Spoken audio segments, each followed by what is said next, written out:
السلام علیکم۔ حضرت بلال حبشی رضی اللہ تعالی عنہ کی شخصیت اسلامی تاریخ میں ایک اہم مقام رکھتی ہے۔ ان کا شمار رسول اکرم صلی اللہ علیہ وآلہ وسلم کے ان صحابہ میں ہوتا ہے جو نہ صرف ایمان اور اخلاص میں بے مثال تھے بلکہ غلامی سے رہائی پا کر اسلام کی حقانیت کو ثابت کرنے کے لیے ہر ممکن قربانی دینے والوں میں بھی شامل تھے۔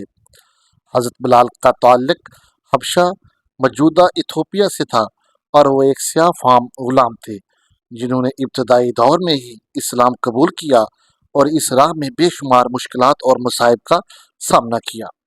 حضرت بلال کی ابتدائی زندگی۔ حضرت بلال رضی اللہ تعالی عنہ کی پیدائش مکہ مکرمہ میں ہوئی۔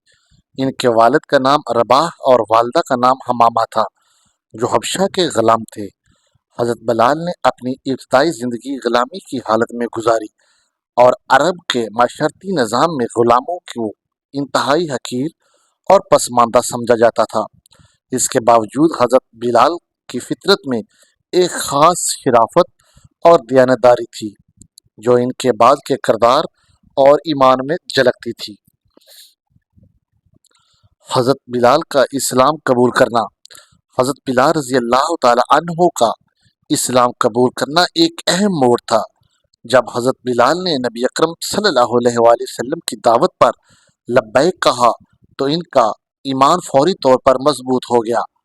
وہ ان ابتدائی لوگوں میں شامل تھے جنہوں نے اسلام کو اپنایا اور اس راہ میں آنے والی تمام مشکلات کا مقابلہ کیا۔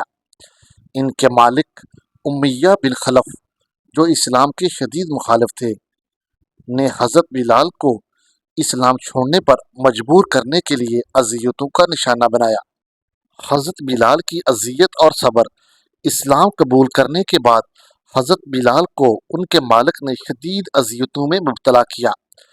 انہیں سخت گرمی میں گرم ریت پر لٹایا جاتا اور ان کے سینے پر بھاری پتھر رکھ دیا جاتا تاکہ وہ اسلام کو ترک کر دیں۔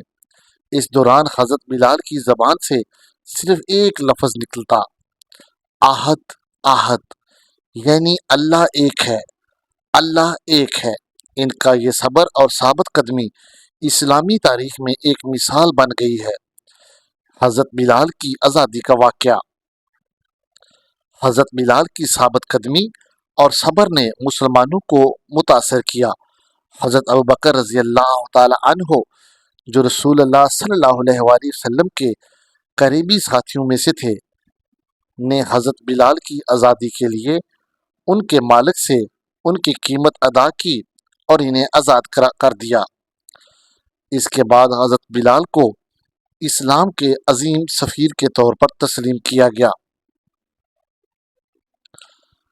حضرت بلال کا اسلام میں مقام۔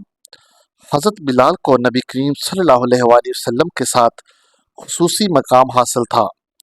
انہیں اسلام کا پہلا مؤذن مقرر کیا گیا، یعنی وہ شخص جو لوگوں کو نماز کے لیے بلاتا تھا۔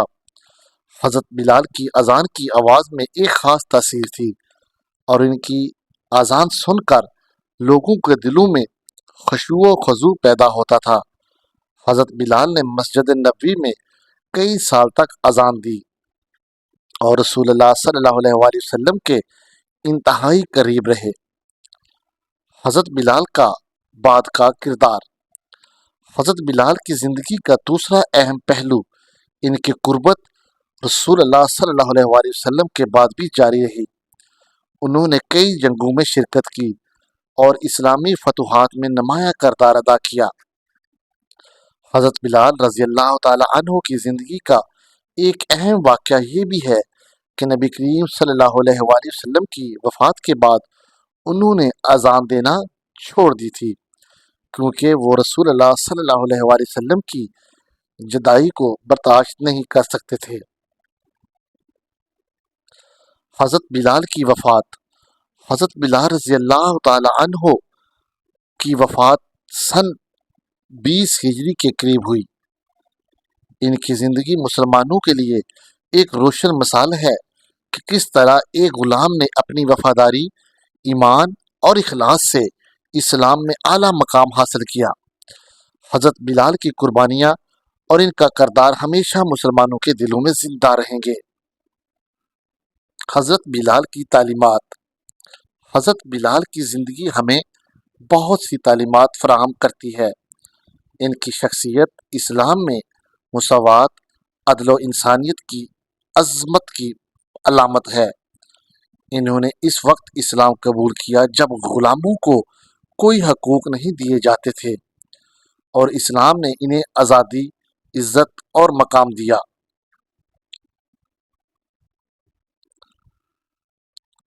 حضرت بلال کی زندگی کا یہ مختصر سا تذکرہ ہے۔ اگر آپ کو ویڈیو اچھی لگی ہے تو پلیز لائک کرنے کے ساتھ ساتھ چینل کو سبسکرائب کر لیں۔ پیارے دوستوں، مزید اس طرح کی ویڈیوز دیکھنے کے لیے چینل کو سبسکرائب اور ویڈیو کو لائک کر لیں۔ جزاک اللہ۔